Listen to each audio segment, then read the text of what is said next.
పరిశుద్ధ గ్రంథాలున్న ప్రతి ఒక్కరు కూడా తెరచి యెషయా గ్రంథము 14వ అధ్యాయము 24వ వాక్య భాగాన్ని నేను చదువుతాను. పరిశుద్ధ గ్రంథాలను అందరూ కూడా తెరచి ఈ మాటలు పరిశీలన చేసే ప్రయత్నం చేయండి.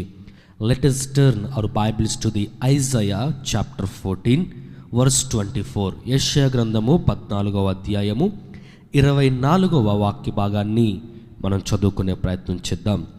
సైన్యములకు అధిపతియగు యెహోవా ప్రమాణపూర్వకముగా ఈ మాట సెలవిచ్చుచున్నాడు.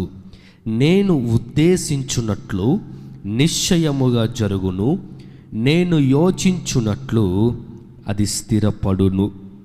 ఆమేన్, హల్లెలూయా. ఆ చివరి రెండు మాటలు మనం అండర్లైన్ చేసే ప్రయత్నం చేద్దాం. నేను ఉద్దేశించున్నట్లు నిశ్చయముగా ఏమవుతుంది, జరుగుతుంది.